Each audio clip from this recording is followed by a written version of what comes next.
दक्षिण भारत की धरती पर एक शक्तिशाली साम्राज्य का उदय हुआ। यह था चोल साम्राज्य, जो अपनी गौरव गाथा के लिए जाना जाता है। कावेरी नदी के किनारे इस साम्राज्य ने अपनी जड़ें जमाई। छोटे से राज्य से एक विशाल साम्राज्य तक चोलों का उत्थान अद्भुत था। चोल राजाओं ने अपने साहस और बुद्धि से शासन किया। उन्होंने न्याय और धर्म का पालन किया। कला और संस्कृति को प्रोत्साहन दिया गया। मंदिरों और मूर्तियों का निर्माण हुआ, जो आज भी चोलों की कलात्मकता का प्रमाण है।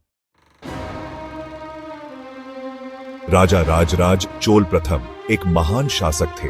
उन्होंने चोल साम्राज्य को सम्मान और समृद्धि दिलाई। उनका शासनकाल स्वर्णिम युग की शुरुआत थी। उनकी नौसेना अजेय थी, जिसने समुद्र पर चोलों का वर्चस्व स्थापित किया। राजा राजराज ने भव्य मंदिरों का निर्माण करवाया। इनमें से सबसे प्रसिद्ध तंजावुर का बृहदेश्वर मंदिर है। यह मंदिर चोल स्थापत्य कला का एक अद्भुत उदाहरण है।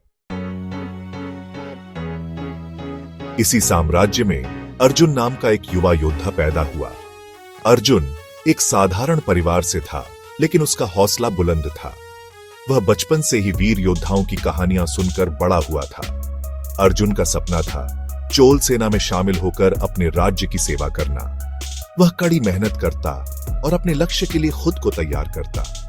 उसके गुरु ने उसे धैर्य, अनुशासन और साहस का महत्व सिखाया। अर्जुन का साहस और कौशल जल्द ही सबके सामने आ गया। वह सेना में शामिल हुआ और अपनी वीरता से सबको प्रभावित किया। उसने कई युद्धों में भाग लिया और विजय प्राप्त की। उसका नाम और यश दूर दूर तक फैल गया। समुद्र के पार शत्रु देशों ने चोल साम्राज्य पर आक्रमण कर दिया।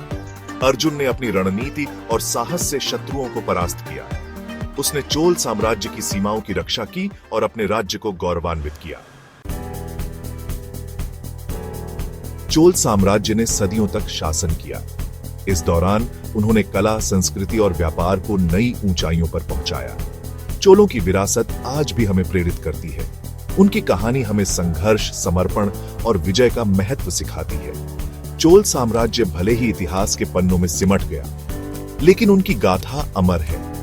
यह गाथा हमें याद दिलाती है कि साहस, ज्ञान और एकता से हम असंभव को भी संभव बना सकते हैं। ऐसे ही और दिलचस्प तथ्य जानने के लिए 21st सेंचुरी क्रिएटर चैनल को सब्सक्राइब करें और बेल आइकन दबाना ना भूलें, ताकि आप तक वीडियो जल्दी से जल्दी पहुंचे।